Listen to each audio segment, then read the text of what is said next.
Okay, hello and welcome both to our in-person audience and our online audience. Thank you all for joining us. My name is Dr. Amy Krappel and I'm the director of the UF Center for European Studies. Our center is both a Jean Monnet Center of Excellence and a Title VI National Resource Center for Europe.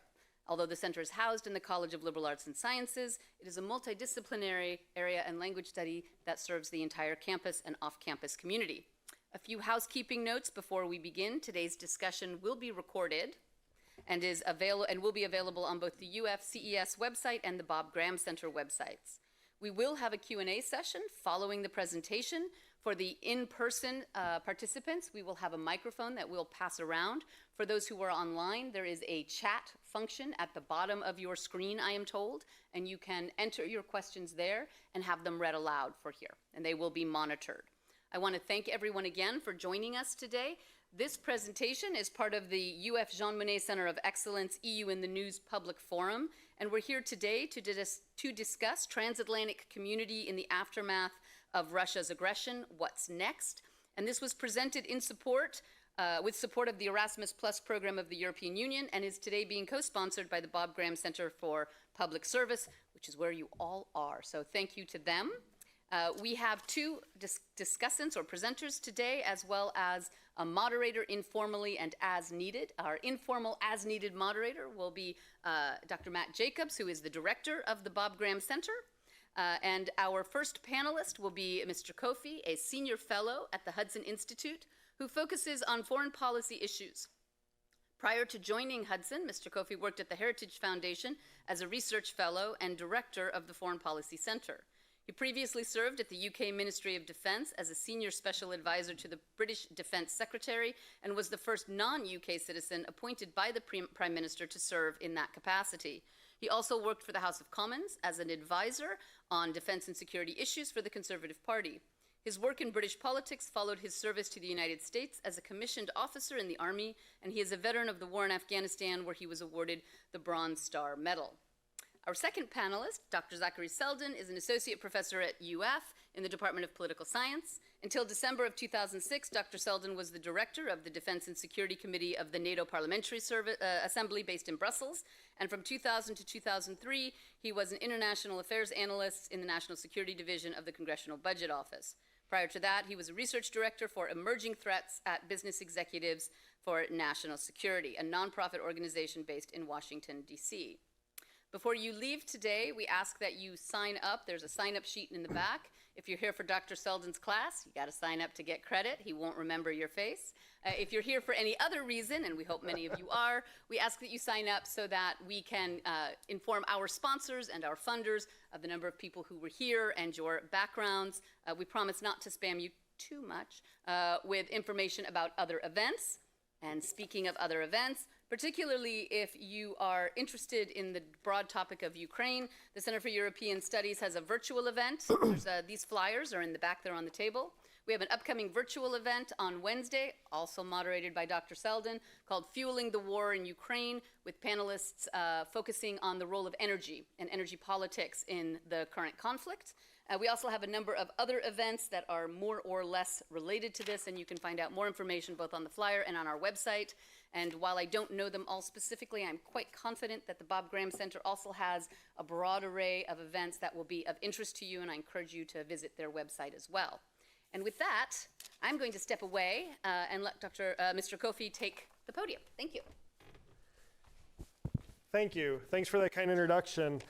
In Washington, when we want to drive up attendance, we normally offer Chick-fil-A, but I guess getting credit, school credit, class credit also is a motivating factor as well.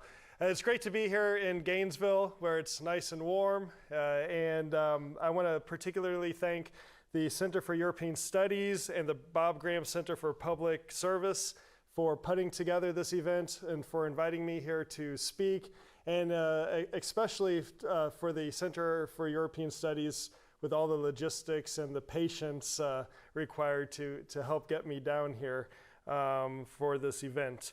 I wanted to give a brief overview of how we got to where we are today in Ukraine, then talk about what the year 2023 is going to entail with the war, why it matters for the US, how Russia's invasion of Ukraine has changed the geopolitical landscape and the transatlantic community in a way not seen since the Second World War, and then talk a little bit about what is next. I do not believe that the Soviet Union collapsed in 1991. I think that the Soviet Union is actually still collapsing today, and if you look, the evidence is all around. I think that history has the ability to condense time.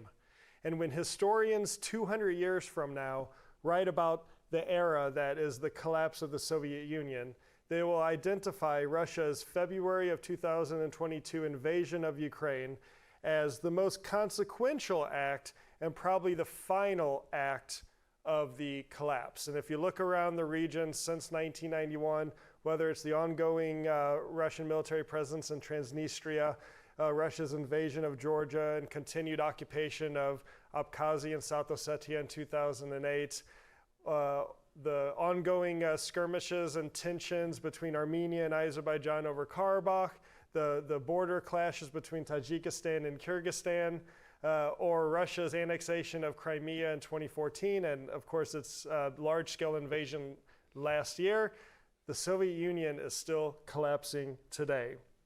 Now, on the night of February 23rd of last year, I was laying in bed with my smartphone, of course, looking at Google Maps. And I was looking at, because I'm a nerd, I was looking at the border with Ukraine and Russia on Google Maps. And I noticed, on Google Maps, if there's heavy traffic, it's like red, and if it's really heavy, it's dark red, and if it's just moderate traffic, it's green. Well, from Belgorod to Kharkiv, Belgorod is a major city along the Ukrainian border inside Russia that served as a staging point, and Kharkiv is Ukraine's second largest city close to the Russian border. On that main road, it was maroon. It was dark red, and it was about 4 a.m. local time, and I thought to myself, wow, is this the invasion that's happening right now? And you can see it on Google Maps. And I thought, wow, 3 decades ago, intelligence analysts would have given anything to have this level of real-time analysis to consider. And sure enough, it was. And Russia's 3-day war is now into its second year with no end in sight. I believe that 2023 will not be a year of peace. Neither side is ready to talk. Both sides still think they can win. Ukraine is on the front foot and has the momentum after 2 successful counterattacks late last year around Kharkiv and also Kherson in the south. Meanwhile, Russia is finalizing and is putting in place its mobilization, large-scale mobilization that has started last fall. Apparently, it's about 300,000 new troops. Who knows if we can believe these numbers? But let's say it's half that, and then let's say only half of that half are actually trained properly and get to the front lines. We're still talking about 75,000 troops. So Russia still thinks that they have a shot to meet some of their objectives. So 2023 will not be a year of peace. The 3 areas I say we need to watch in 2023 will be around Bakhmut in the east. We don't know really what's happening there right now. As far as we know, this city has finally been captured by the Russians. The Ukrainian defensive lines are about 18 miles further to the west from Bakhmut. If Ukraine withdraws tactically and moves to these defensive lines, it's likely Russia could keep up the momentum because they've been trying to capture this small town for several months now and at a great cost. But it's a very chaotic situation, and we don't know really what's going on there. The second place we need to keep an eye on in 2023 is in the south, a city called Melitopol, which I believe Ukraine will make its primary objective this year in order to cut the land bridge that connects the Russian Federation to occupied Crimea. Melitopol is already in the range of many of Ukraine's long-range rocket systems.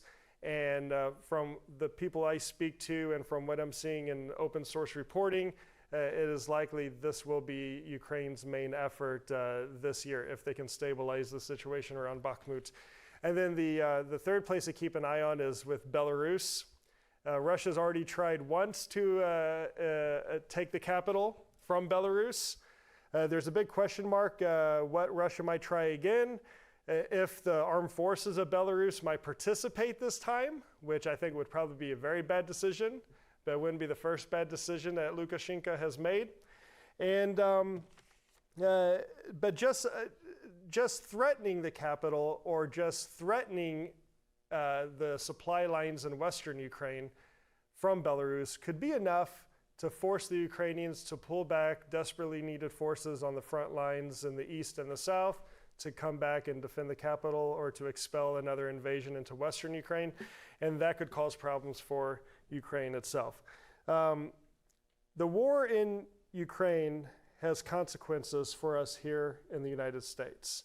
Often you hear these consequences and the explanations on why it matters framed in very lofty, idealistic ways. We hear, for example, the president talk about a threat to the rules-based order. We hear about this is a fight of good versus evil. All of these could be true.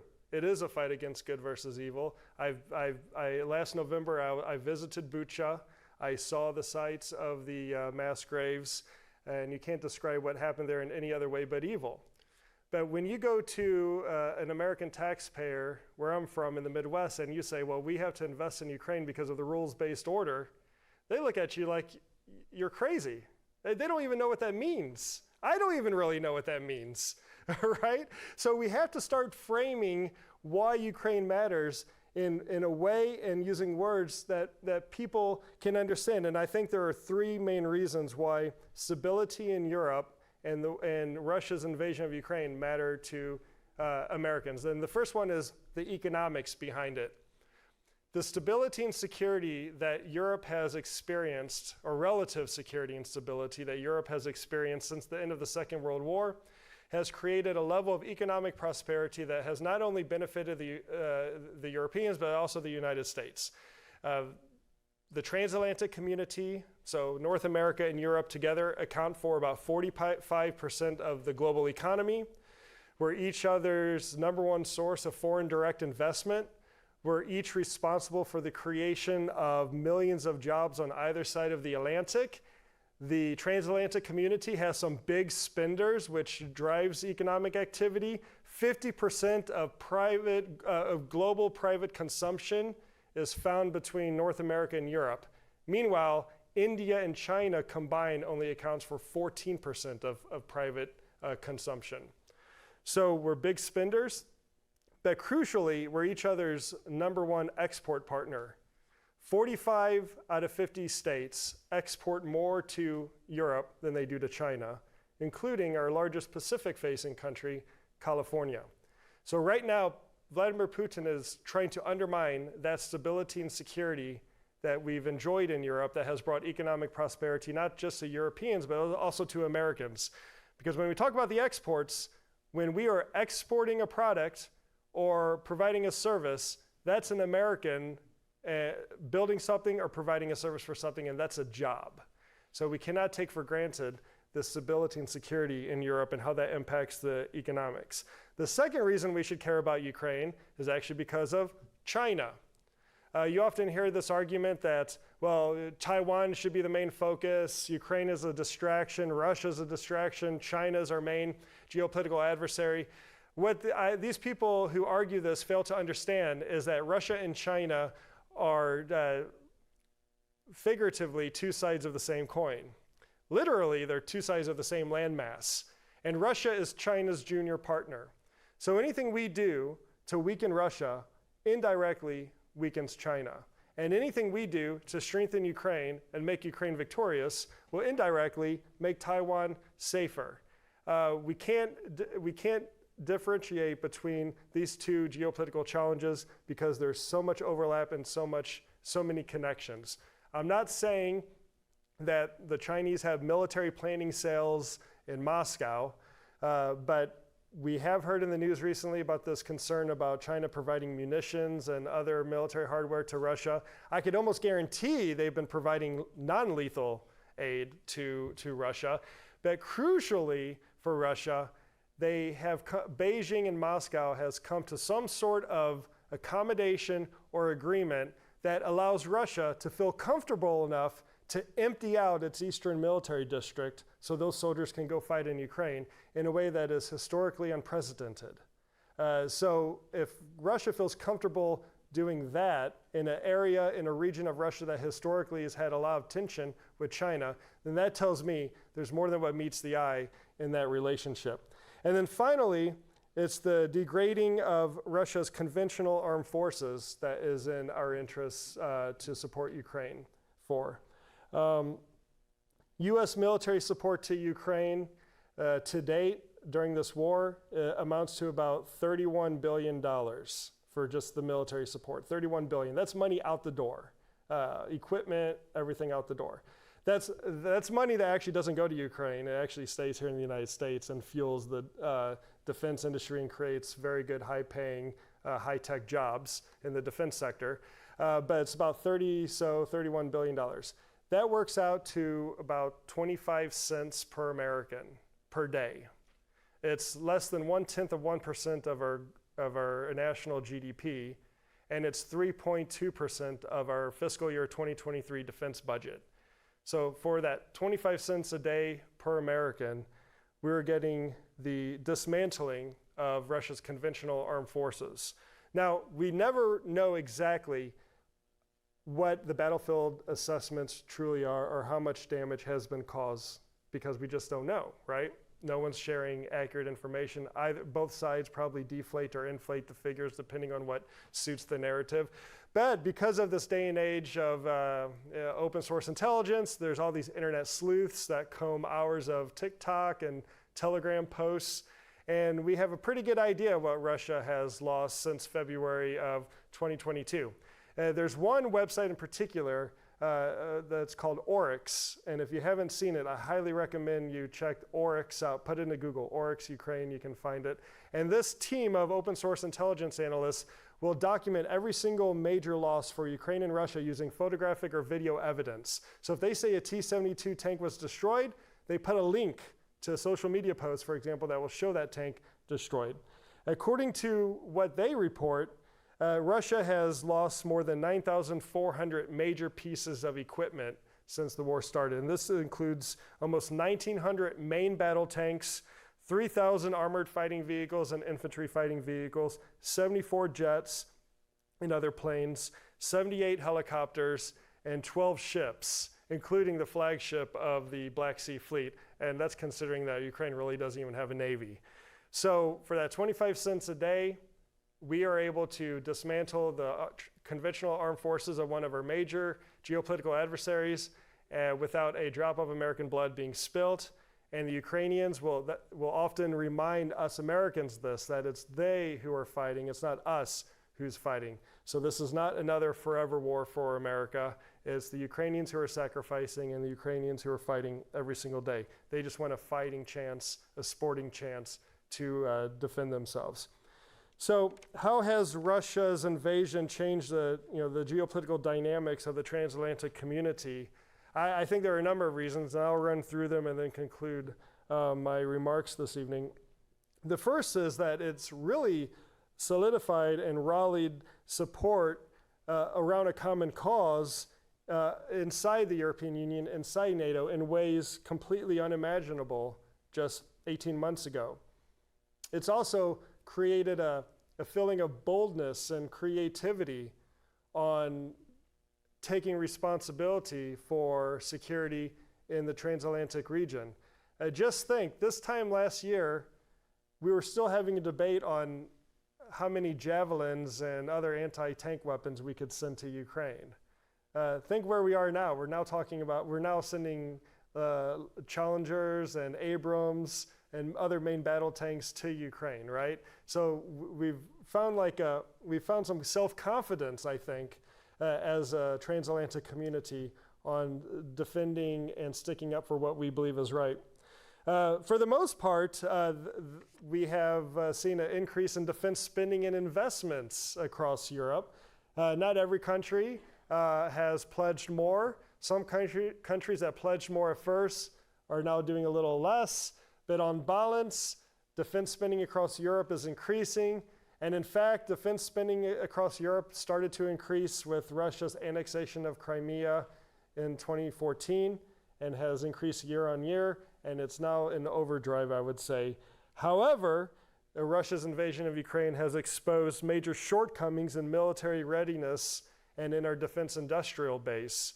There are some European countries who wanted to provide some equipment to Ukraine, but when they looked into their stockpiles, they realized that, well, because of years of underinvestment and lack of maintenance, this stuff isn't ready for combat.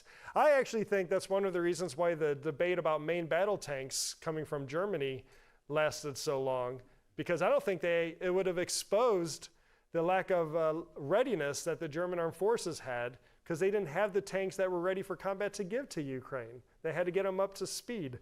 And then with the shortage of munitions and missiles and the impact on the defense industrial base, it's been felt on both sides of the Atlantic, including here in the US. But let me tell you, thank God we are realizing these shortcomings and these problems now when we're not the ones in a shooting war, so we can work out the kinks, figure out what needs to be done to get our defense industrial base back on track.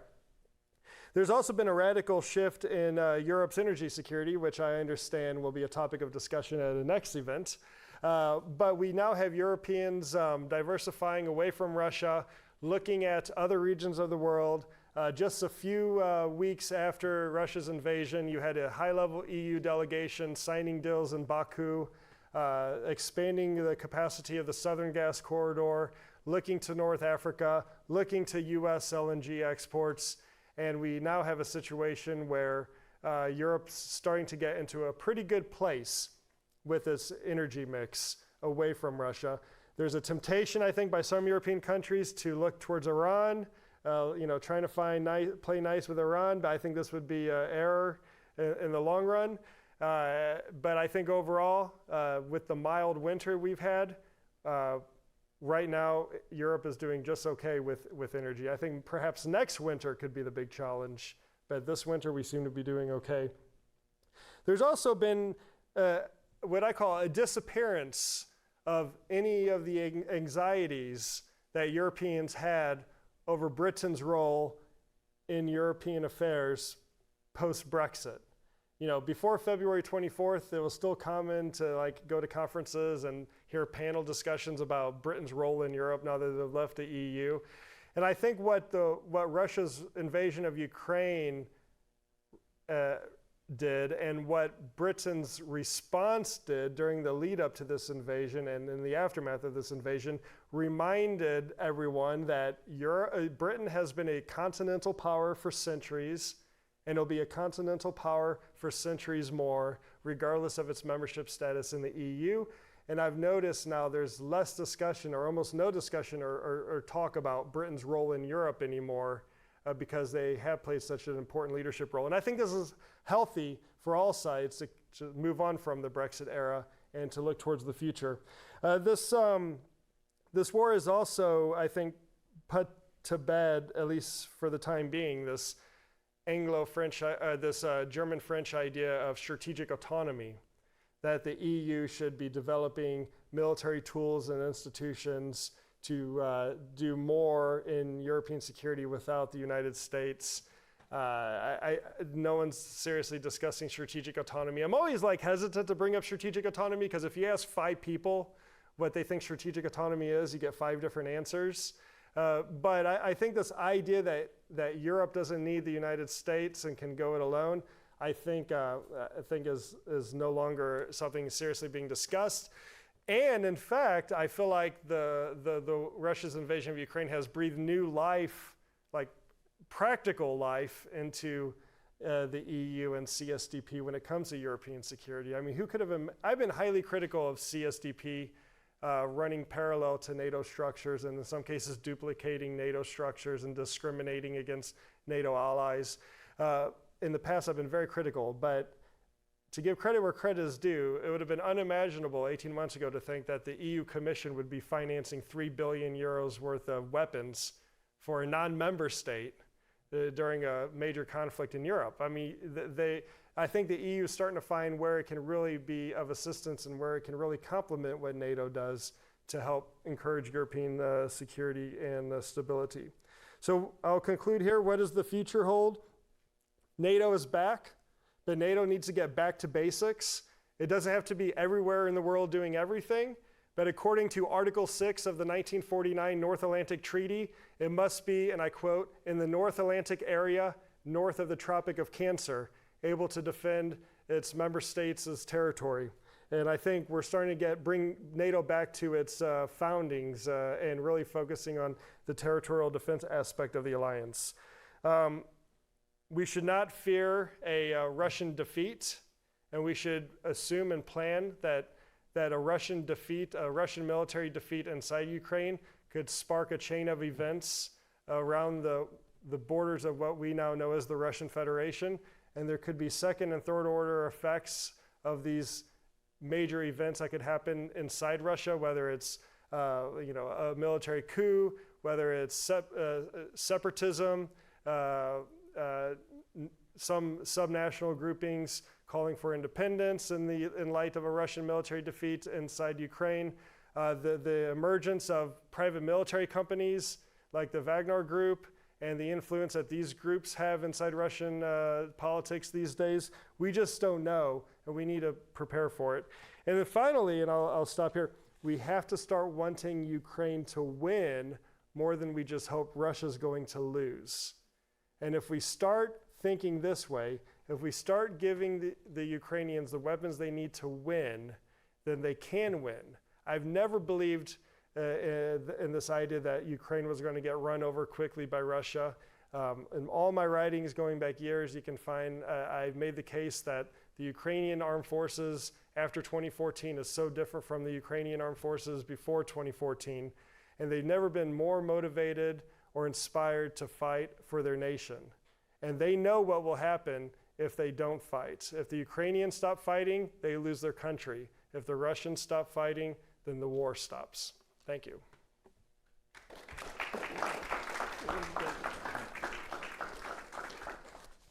Well, thank you. Thanks, Luke, for that. And the easy thing for me at this point is to simply say, everything he said, sit down, let's all go to dinner. But I think I'd probably get in a lot of trouble for doing that. So I'm going to try to pick up on a few points that you mentioned and add and perhaps push a little bit just to get a discussion started. So one point I think I want to focus here on is the sort of critical element of time. I often like to say the political clock and the policy clock sometimes work at different speeds. And I think we're kind of getting to that, right? Here we are a year into this with a war settling into a near stalemate. And there are a lot of questions about how this ends, right? And what it's going to cost to get to a settlement. And I know the figure you just mentioned, 31 million. That's true on military, but I think if you add everything together, right, the U.S. is spending about a little over $7 billion a month. Now, if you think about the burn rate of that over the course of a year, that's $100 billion. Now, granted, that's a small part of our defense budget. Per person, it's still a small amount. But I think this is why you're starting to hear this sort of discussion out there of, it is support, but it's not a blank check. And you hear that term over and over again. So that tells me that politically, even if the policy clock is running at one speed, the political clock in terms of what is feasible is running at a different speed, and we have to be aware of that. So I'm kind of putting on my sort of grumpy realist hat here and kind of giving you this assessment. I want to stress it's not necessarily what I want or what I think should happen. My personal perspective is that I would argue that we should be, in fact, increasing Western aid. And we should be increasing it in a way that enables Ukraine, as you said, to have a comprehensive military win, right? And right now we've been focused on essentially giving them what's enough to defend themselves, but not really giving them enough to quite push this thing to the end. We may be getting closer and closer to that, but it's been little steps here and there. And the reality is, I think, is that there are risks that many states don't want to take. And across most of Europe, with the exception of the Baltic states and Poland, and even in the United States, you'll notice that there is reluctance and caution about supplying Ukraine with too much of what can be deemed offensive weapons, right? Or offensive weapons of a certain category that might inflame tensions and lead to something broader. I personally, like you, don't believe that that broader conflict is in the cards, but nonetheless, it has instilled quite a lot of political caution, and we've seen it in these different arms transfers that have been slowed down or modified at different times. All right, so logically, if we are politically going to find it difficult to pursue a policy of indefinitely spending on what is proving to be a stalemate, and at the same time, we're also not politically willing to spend and do what it takes to finally put this war to an end with a Ukrainian victory, you're going in a different direction. And I think we are politically starting to see that occur already in Europe. So Germany, France, and Great Britain, once again bringing Great Britain back into the UK into the sort of European security circle, have put forward essentially a proposal with NATO. They've been sort of ballooning this around to see how people take to it, which would give Ukraine sort of a super partner status with NATO in exchange for Ukraine trying to start negotiations involving potentially territorial concessions with Russia. I expect that over time, we're going to see more of this kind of Western pressure on Ukraine to make some concessions, even if they don't really have an interlocutor on the Russian side, and I don't believe they do right now. I also think the EU is going to start using its leverage with holding out the carrot of membership for Ukraine here on this point. They have made big steps in committing to bring in Ukraine as a member state of the European Union. That is huge, right? But the reality is this: you cannot bring in a state into the European Union that has a territorial conflict with Russia, right? That's simply a non-starter. You can't, for that matter, bring in a state that has a territorial conflict with Russia into NATO, right? Once again, that has to be resolved somehow for Ukraine to start to move forward. So I think we can expect more Western pressure on Ukraine to formally cede parts of, unfortunately, Donetsk, Luhansk, Crimea to Russia, with the promise of EU membership for this smaller Ukraine and security guarantees, either through NATO or in some other structure. I think that's also likely to be a point of broad transatlantic agreement. And I want to sort of stress something that Luke has just mentioned here, which is, in all of my time working this, 7 years in Brussels, my time in Washington, D.C., I have never seen this level of coordination, cooperation, and like-mindedness across the transatlantic relationship. It's really been quite extraordinary. So this has galvanized people, and that's a good thing. And I think here, the sense that in the United States, yes, the current administration is extremely supportive of Ukraine, and certainly vocally in public, we'll do whatever it takes, and that is true. But the private discussions have also raised this question of, yes, we're very supportive. Yes, we appreciate what is happening. Yes, we will do what it takes. But it's not a blank check, right? That same term has come up. And, so I think we're going to have to, just deal with this basic reality that there's less support across Europe and the United States for taking actions that are potentially highly risky that might enable a Ukrainian military, a decisive military victory, but there just isn't the appetite for that. And there's increasingly perhaps less support on the clock as you run through 2023 for a commitment to what is proving to be an indefinite stalemate. So that makes this increased European, American pressure on Ukraine to start to find a way to try to settle this, right? To start to put that out there on the table through territorial concessions, a more likely option than not, right? I'm not going to say it's going to happen. I'm just saying that I think things are moving in that direction politically. That's where the gravity is. This is, once again, not my personal preference, right? This is not what I would advocate. This is just how I sort of see the political wind shifting. And this is certainly not a heroic end to the situation, right? But it is one that sets Ukraine on a path to long-term economic and political stability if this comes with the promise of membership in Euro-Atlantic institutions, right? If we can get that out of this bargain, it might be worth it. It does, however, absolutely potentially reward Russia for its aggressive actions and, as you pointed out, undermining, what we might call the liberal international order. But the reality is, and this is another ugly reality we should acknowledge, we have tacitly done that in the past already. We did that in Georgia and South Ossetia. We did that in Abkhazia. We did that in 2014. So this is simply the latest step in what Russia has been doing, whether we want to call it Russia or the collapsing remnants of the Soviet Union, which I think is actually an excellent way to think about this.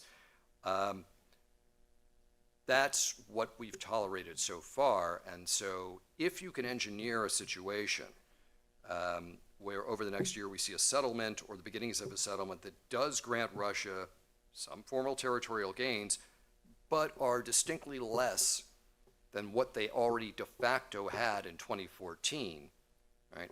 That should act as a deterrent to any other challenger that might think about doing this in the future, given the enormous losses that Russia has suffered. I mean, you mentioned the equipment losses, which are tremendous to the Russian military.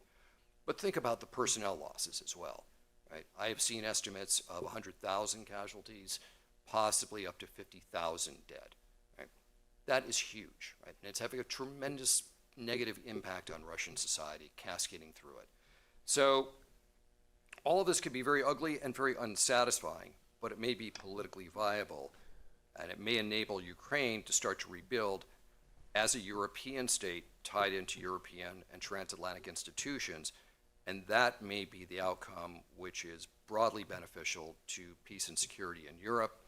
And at this point, I think we can safely say that if nothing else, the outcome of this past year has been that Russia is a far, far weaker military adversary. I mean, as you pointed out, just the discretion to their military, but also the realization that we now have within NATO and the rest of the Western states that Russia is a weak player, right? Not just economically, but in fact militarily.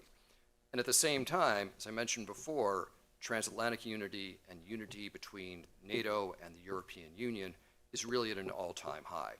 So this has been a huge strategic loss, as it is for Russia. Right? The question is, can we get to some kind of settlement that puts an end in this and actually starts to allow Ukraine to put this behind them and rebuild in a way that integrates them into Europe, frankly, in a way in which they should be. So I think I will stop there, and then we can take questions from the audience. Between the two of us, we must have sparked some sort of debate. I'm hoping, yeah. Something. Thank you both for your remarks. Just quickly, I'll remind folks at home, you can submit a question through the little bubble in the lower part of your screen. I'm actually going to use host privilege to ask the first question, and either one of you can answer this. And I actually have two questions. One is, Putin has threatened the use of nuclear weapons, which has obviously, I think, led to some measure of the restraint. So I would be interested in your thoughts on that. And then the second question, to what extent do you think the heating up presidential politics in the United States are also going to play a role in sort of the pressures that may or may not exist to be exerted on Ukraine to push for negotiations here? Great. On the first one, we hear this all the time, and I think we forget that we also have a nuclear deterrent. And I don't think Russia will just very cavalierly decide to use nuclear weapons without considering the ramifications of doing so. That's on the strategic level. On the tactical level, you do hear this concern about Russia using tactical nuclear weapons on the battlefield. I've heard this from Ukrainians as well. On this point, I still think that's unlikely. Can't rule it out, can't rule anything out, but I think it's unlikely.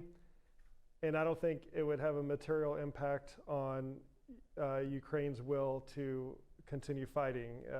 When you look at some of the places where Russia's been with conventional forces, minus the radiation, you can't imagine how it could be worse, right?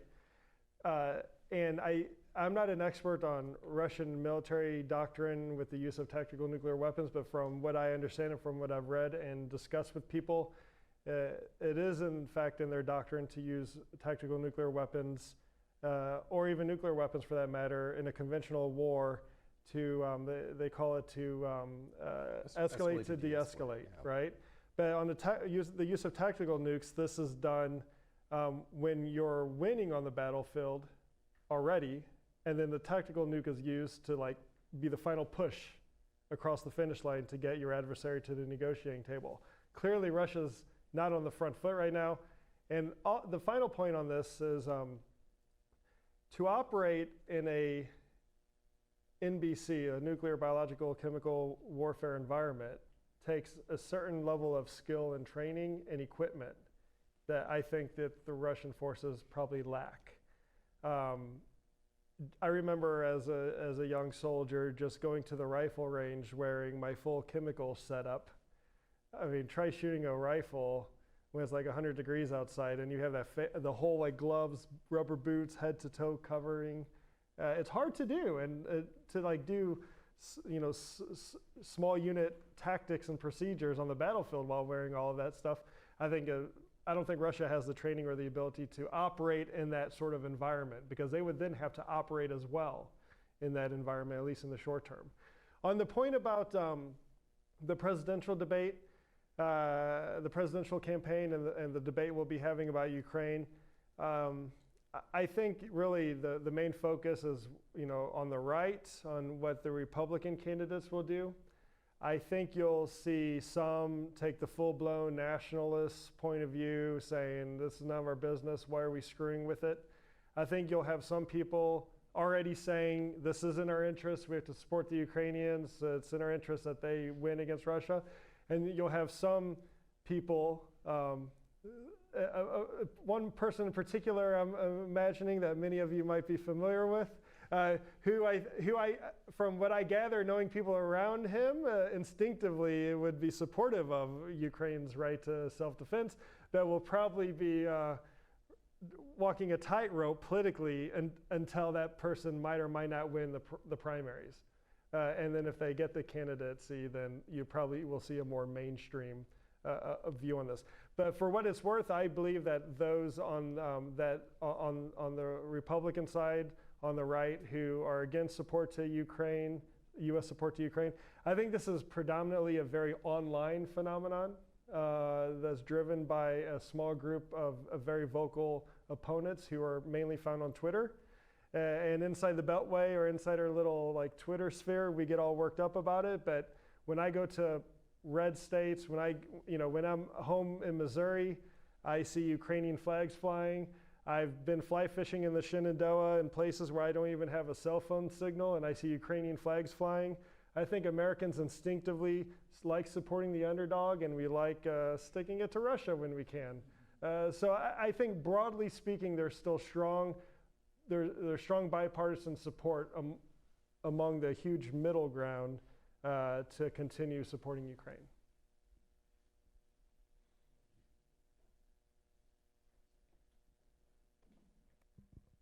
Thank you very much for your presentations. A lot to think about. I have two questions, one very quick. My first question, you talked about kind of consequences of this and implications with relationship with China, for example. I have a question about another highly aggressive country to the south, which is Iran, and kind of the prospect of weak Russia offering kind of a solution to the question of Iran, because it's quite clear that in a shape and form it exists today, it's just a matter of time before we have another war or another case of aggression roughly in that region. And my second question is about what do you think military aid should look like? Because even half a year ago, maybe more, tanks were a big no. right now there are people, and like obviously pro-Ukrainian people, still thinking that tanks may not be a wise solution to this, because first of all of high maintenance and just cost of getting them there, and second because this is largely an artillery duel by now. So what do you think should be the next step in aids? Are we going to see F-16s this year? Should we see F-16s? Thank you. Yeah, great. On your first question, regardless of one's views on whether or not the JCPOA, the Iran deal, the Joint Comprehensive JCPOA, whatever, it's been a while, agreement, whatever, the Iran deal, the JCPOA, regardless of one's views on whether you think that this was good or not, whether Trump should have left it or not, or whether Biden was right to say he would like to renegotiate a deal with Iran, at this point, considering everything we know about what Iran is doing to enable Russia's continued air campaign against Ukraine, I find it unbelievable that we would even consider talking about the nuclear issue with Iran at this point. I mean, in practical terms, the talks in Vienna are dead. For the P5+1, or I guess for this format, I should say the E3+3 format, Russia was the main interlocutor for us when talking with Iran. The talks in Vienna were indirect talks basically through Russia. The idea that Russia is a trustworthy actor in these talks, or Iran is a trustworthy actor, I think at this point is nonsensical. In fact, because of the way Iran has given Russia these drones and enabled the Russian military to continue its air campaign against Ukraine, I think we have to start thinking about the implications for this in the region. And I would even go so far as to say that we have to start thinking about NATO's Black Sea frontier being like the southern shore of the Caspian. Not like in an Article 5 sense or anything like that, but Russia certainly sees a connection between the Caspian and Iran and enabling its invasion of Ukraine. It's not just the Iranian drones that use the Caspian to get up to Russia and then onto Ukraine, but the Caspian flotilla is now the only source of reinforcements for the Russian Black Sea Fleet since Turkey closed the straits. And we know that Kalibr cruise missiles have been fired from the Caspian from a relative safety and distance from Ukraine, so participating in the war that way. So we have to start. The Caspian is a geopolitical black hole to U.S. policymakers. We have to at least like show up. The last time a Secretary of State has visited Baku, for example, was 2012, Hillary Clinton. I mean, that's a long time ago. We just have to be more aware of what's going on with Iran and the region. On your question about what types of weapons, are tanks worth it? Should we do F-16s? What about artillery? All the above. Again, my view is we have to want Ukraine to win more than we just hope Russia's going to lose. And I agree with Zach that depending on how this year goes, you could see a situation where some Western powers start putting pressure on Kyiv. But I can tell you, everyone likes a winner. And if Ukraine is, if it does capture Melitopol, if it can hold the line in Donetsk, if it can threaten the bases in Crimea, I think it'll change the political calculation in the West on what is achievable. Because if we do push Ukraine to some sort of negotiated settlement, it sets a very dangerous precedent in the North Atlantic community that you can use force to annex someone else's territory. So I do believe we should be providing tanks. I do believe we should be providing F-16s. I do believe that we should be, the appetite for 155 millimeter artillery rounds is great. We should be providing as many artillery rounds as we can. We should upping our production on this. And we should have started this months ago. But again, we were too scared of a Russian defeat. We didn't want Ukraine to win. We just wanted them to survive. One thing I've been advocating for months now, from early last summer, was a program that I call Train Today for Tomorrow, we should be training the Ukrainians on all the platforms we think that they might need. Even if we don't have any plans at the moment to give them an F-16, we should be training them on an F-16. Even if we don't think they will ever have Patriots, we should be training them on Patriots. Because now in November, it was announced we're giving them Patriots, but guess what? You have to wait 4 or 5 months for the Ukrainians to train on them. And so we need to start thinking boldly, and also I think this could send an important message to Russia that we are, committed to helping Ukraine defend itself and to win on the battlefield.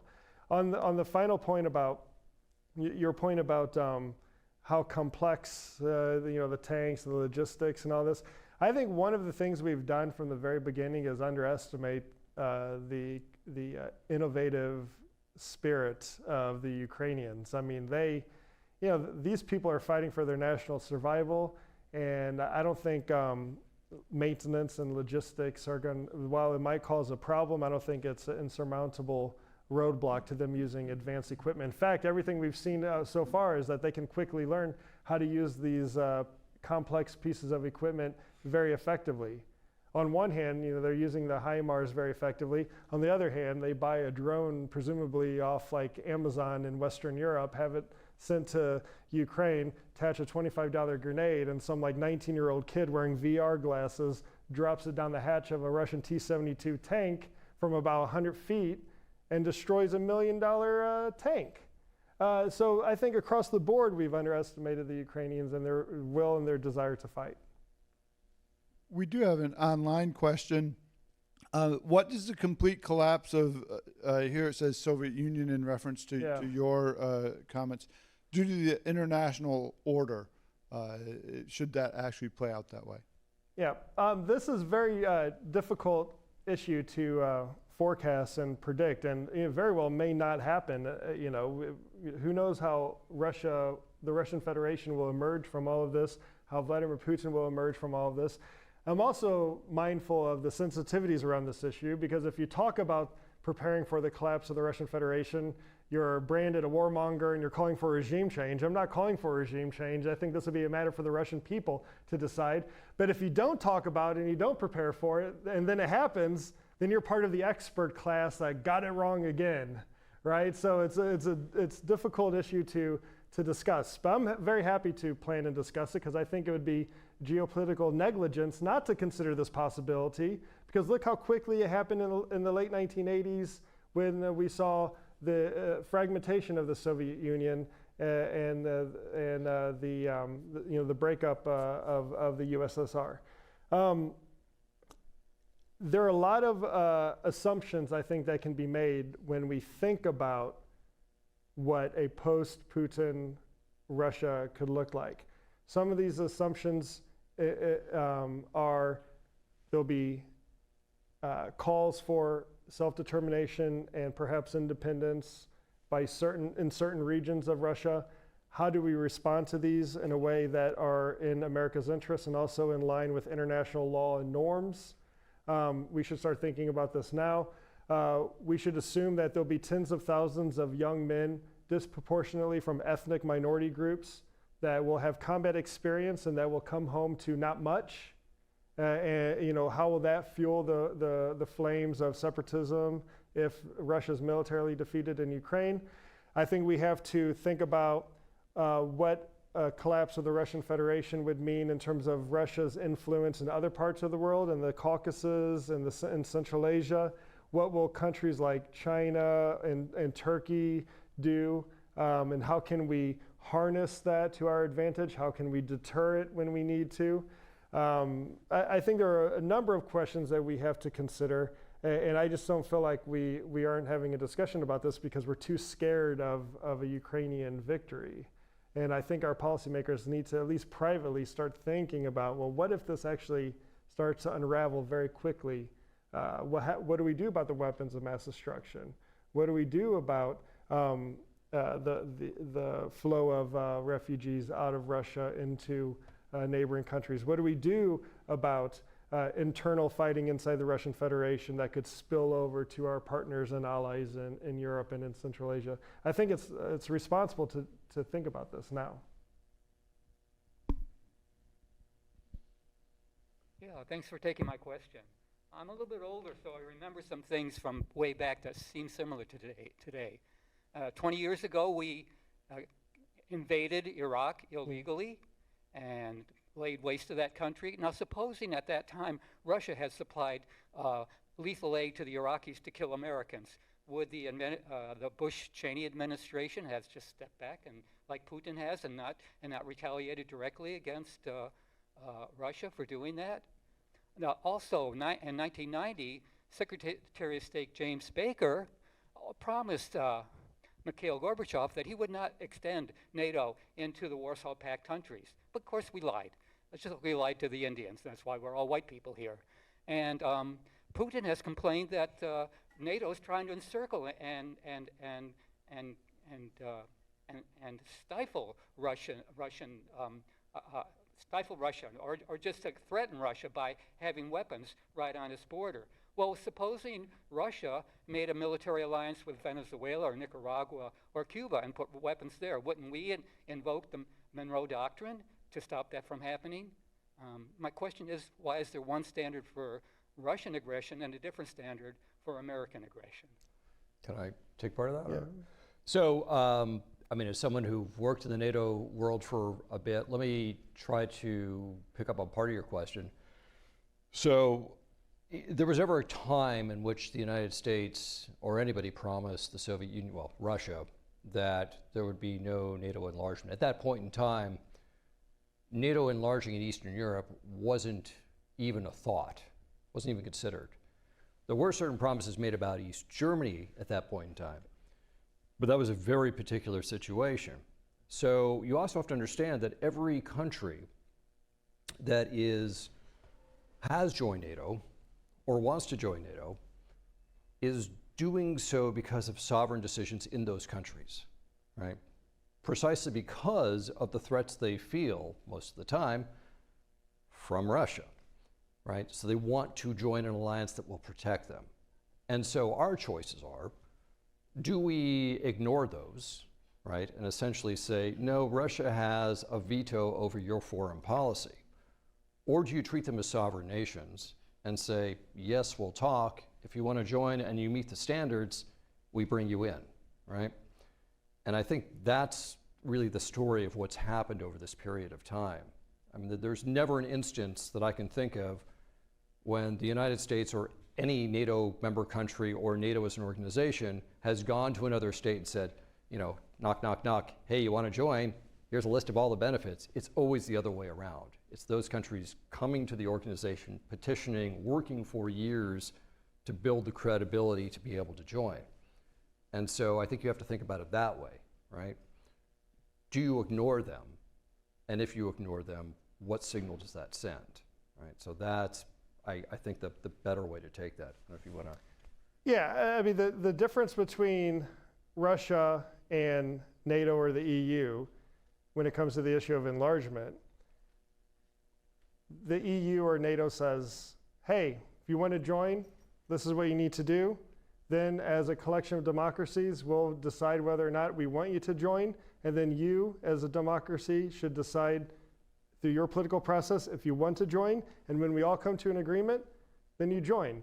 From Russia's point of view, you're either in our sphere of influence in our world, or we're going to invade and partially occupy to keep you out of joining these Euro-Atlantic institutions. I mean, these people want to join NATO because they see the benefits and they see the threat and they know the threat posed by Russia.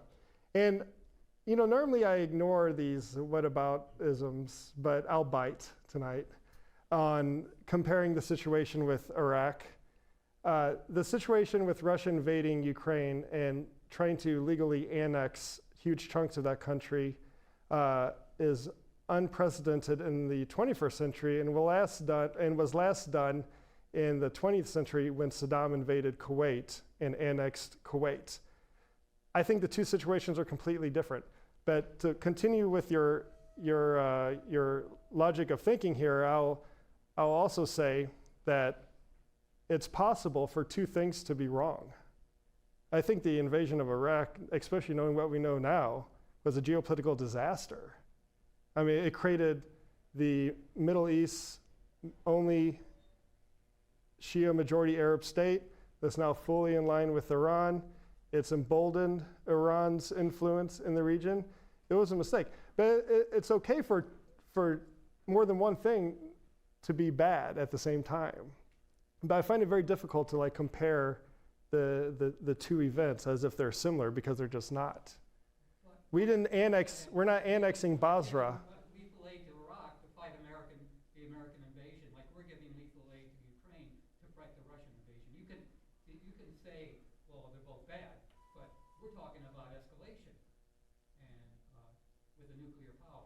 Well, let's not forget, it was Russia that invaded Ukraine, not the other way around. Right? So it's not a proxy war. We didn't instigate this war with Russia. Russia invaded Ukraine. Ukraine's asking for assistance. I mean, Russia was giving bounties to the Taliban on dead American soldiers in Afghanistan.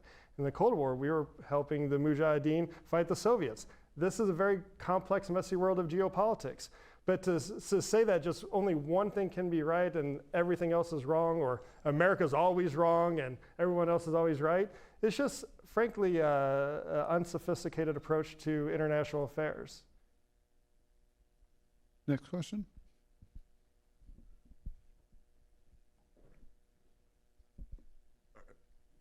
I'll just get right to it. So talking about private military contractor groups, how's the prevalence of those groups, such as the American-based Blackwater or the Russian-based Wagner Group, affected either side of the Russian-Ukrainian war? And how will it affect conflicts in the future, especially with those relations between government and private military groups? And should governments utilize those private contractors more or less? As far as I know, there are no U.S. private military companies operating in Ukraine, and I don't even think Blackwater exists as a legal entity anymore.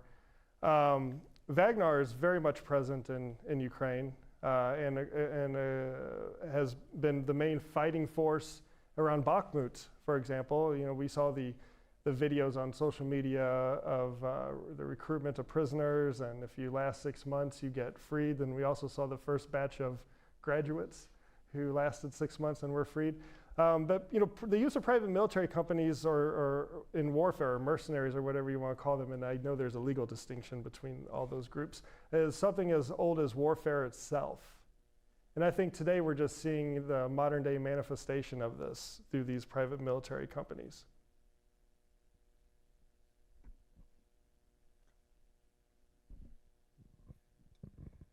Returning to kind of the point of kind of the crumbling of the Soviet Union and total victory for Ukraine in Ukraine, I think a topic that needs more discussion is kind of like how we're going to prevent weapons of mass destruction from going around and falling to the hands of separatist groups within Russia. So, in your ideal world, in a world where Ukraine wins total victory, how does the U.S. take steps to prevent weapons of mass destruction, and specifically nuclear weapons, from falling into the hands of breakaway groups within Russia? I mean, when I say a Ukraine victory, my definition's fairly limited. I call it the full restoration of Ukraine's internationally recognized borders under Ukraine's control. But I think that there could be consequences if the Russian military is defeated in such a manner that would allow this. There could be consequences for the future of the Russian Federation. And the issue of weapons of mass destruction and accountability of these is a very important one. It's probably the most critical question that needs to be addressed, and I don't think there are any good answers to this. In parallel to this, in terms of the issue of proliferation of nuclear proliferation, I think Russia's invasion of Ukraine Ukraine combined with Iran's flirting with developing a nuclear weapon as a member of NPT. Let's not forget, Iran is a member of the Non-Proliferation Treaty, so it has obligations that it's not fulfilling. It has not decided to leave that treaty. It's a part of that treaty. So these two things combined probably means that no country in the world will ever give up nuclear weapons, definitely in our lifetime. And those countries who are like in the back of their minds thinking about developing nuclear weapons will think harder about that. Because of course Ukraine gave up its nuclear weapons in 1994 with the assurances that their borders would be respected. And obviously and Russia was one of the signatories of that agreement, and obviously that didn't happen. In terms of what can be done, I mean, we have no idea even if the Russian Federation will collapse or break up, and if it did, to what extent. I think it's a real possibility we have to consider, but things we could do now, and these are admittedly small steps, but they're better than doing nothing. We could start working with countries in the region on enhancing and improving even more than we already do their detection methods, especially at border cross points and border crossings around the region. I don't know if maybe there would have to be some sort of very generous buyback program where you get like a rogue Russian commander that gets a hold of some stuff and then he wants to get very wealthy and have a palace in Dubai or something, and maybe there can be something worked out. But these are purely hypothetical exercises at this point because we just don't know how or even if this would happen. But I agree with you, it's probably the million-dollar question. If I can just tack on to that. So when the Soviet Union at least had its first iteration of collapse, depending on how to phrase that, we had a program put into place, a very large-scale U.S. aid program. This was the Nunn-Lugar program, or cooperative threat reduction, which first moved those nuclear weapons out of Ukraine, Belarus, and Kazakhstan, but then also paid quite a lot to dismantle those weapons, dismantle the tactical nuclear weapons, put the components into secure storage, dismantle and destroy chemical weapons and biological weapons facilities to meet treaty commitments, and put in border crossings, right? So when you go around some of those border crossings between, in the South Caucasus and stuff, you will see these gleaming facilities which are built by the American government. Now, it's going to take a different kind of relationship with the Russian government to make that happen, right? We no longer have that trust in that relationship. So we would have to have some kind of successor government with whom we can work at some level, but there is a model there, there is a precedent. I think this mic is on. I hope so. It is. All right. So my question is regarding the EU membership and the territorial concessions.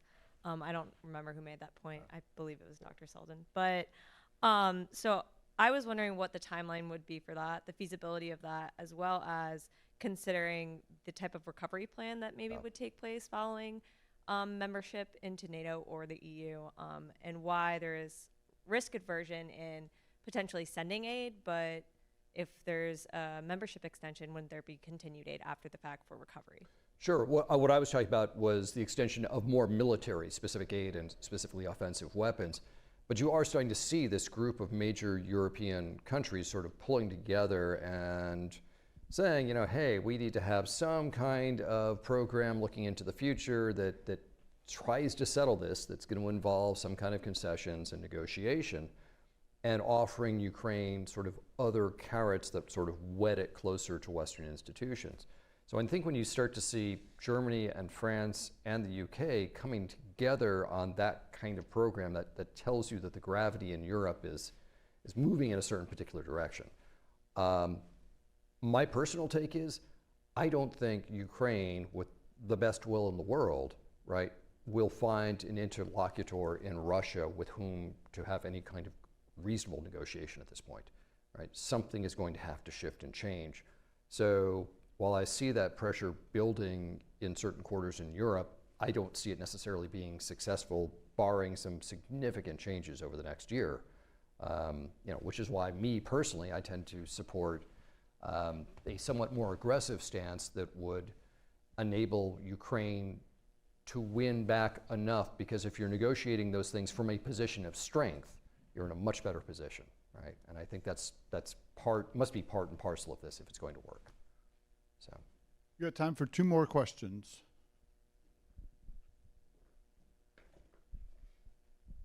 Yes, thank you so much for taking the time to speak with us and answering our questions. I wanted to ask, recently the European Union has initiated or started their EU security compass, and one of those pillars is about partnerships, specifically partnerships between the EU, NATO, the United Nations, and other supranational entities. I wanted to ask, what role do you think this partnership is going to play in the future of international conflict over sovereignty, and how can this partnership look any different than what these institutions can do individually? Do you want me to? Sure. Have a go? Yeah. I take a lot of these with a grain of salt. I think that Russia's invasion of Ukraine has done more to advance EU, NATO cooperation than all these other initiatives combined. There's always been institutional roadblocks to EU, NATO cooperation, and in some cases this has had a practical impact on a battlefield because of disputes between the Republic of Cyprus and Turkey. We've had certain agreements between NATO and the EU get blocked that would allow NATO to, help the EU. The EU policing mission in Afghanistan, for example, there was no agreement that, in place when there could have been. Operation Concordia, which was the NATO mission in Macedonia that transferred over to an EU mission, that actually was delayed at the time because of, again, another dispute between Cyprus and Turkey. And then let's not forget that there are so-called neutral members in the EU, which get, just from a neutrality point of view, get very cautious about any NATO cooperation, and they have a vote, they have a veto. But I think the urgency of the situation in Ukraine has kind of forced everyone to go above and beyond this. And there's probably never been greater institutional cooperation between NATO and the EU since February of 2022. But this also has implications for the idea that, if there are some territorial concessions, Ukraine could come into the EU. It's difficult from a treaty point of view because there's something called Article 42.7 of the Lisbon Treaty, and it doesn't quite roll off the tongue like Article 5, but it's like NATO's Article 5. It's like a solidarity clause. It's a collective defense clause. And this was actually one of the big issues in Ireland at the time when they were voting on whether or not to ratify the Lisbon Treaty.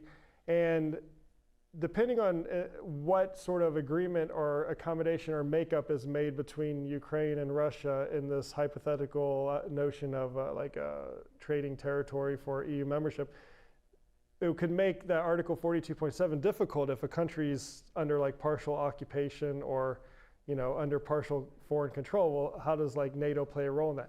Of course, you could look towards Cyprus maybe as a precedent for this, but even that's different because Cyprus was brought into the EU before any notion of an Article 42.7 type provision was in place. So there are a lot of institutional questions that really need to be addressed by both NATO and the EU as we go forward. And I'm not sure if these discussions are being had.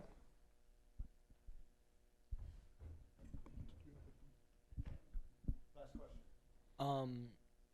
Two questions, if you don't mind. One, that's okay. The prospect, what role do you think the prospect of Ukraine drilling oil within its boundaries resulted in Putin's decision to invade? And then two, we recently saw the leader of the Wagner Group criticize Russia and Putin openly on Telegram. So what do you think that cooperation looks like between them going forward? And does that have any effects on Wagner or Russia's other uses of Wagner in Africa? Yep.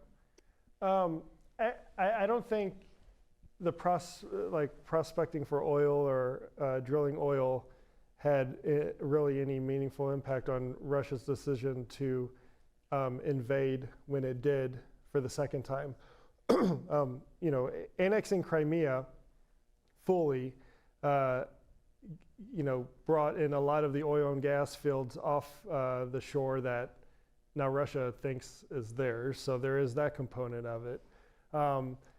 We could have a whole conference on the importance of Crimea to both Ukraine and Russia and to the Black Sea and to the broader region.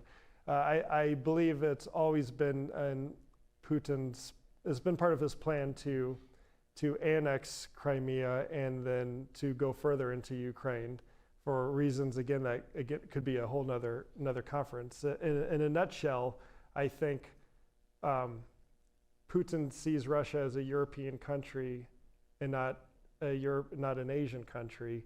And without Russian control or influence over places like Ukraine and Belarus, then it's just merely an Asian country. It's not a European country.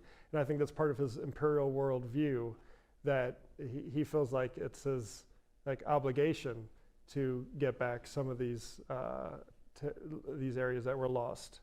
On your point about the Wagner group and Prigozhin, the leader, the oligarch who's the leader of this, I think his criticism was at Shoigu, the defense minister. Perhaps he also criticized Putin, I don't know. All I know is this man is probably very frustrated because he's been trying to capture this relatively small town called Bakhmut for months, and he hasn't done so yet, although we don't know what the situation is like right now as we speak. It's a very precarious situation for Ukraine in that city. But this has come at a huge loss of life and almost a reputational blow to his private military company.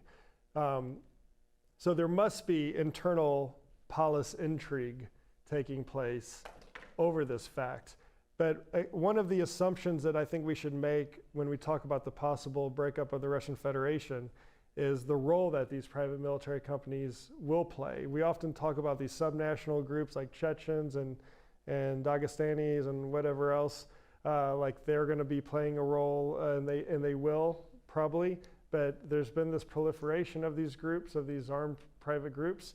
I feel like everyone is creating one. Gazprom has one. I even read that Shoigu, the defense minister, is creating his own private military company, which is curious in the extreme considering he's the defense minister.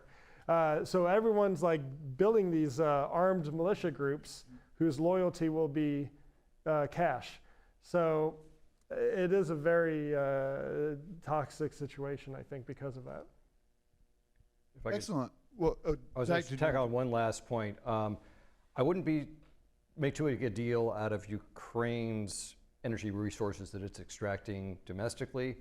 I would put a much larger emphasis on American exports of energy, which have grown tremendously in the last 5 to 8 years, in such a way that when you look at what Europe's energy security world is now, right, and their ability to cut themselves off effectively from Russian energy, a significant amount of that substitution is coming from the United States, right, as well as elsewhere. But the U.S. is playing a huge role in that. That was not possible 8 or 10 years ago.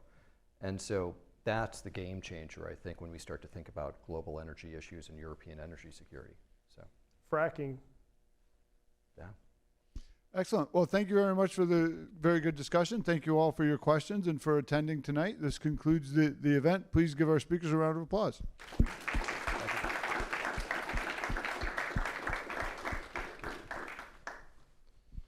Good evening.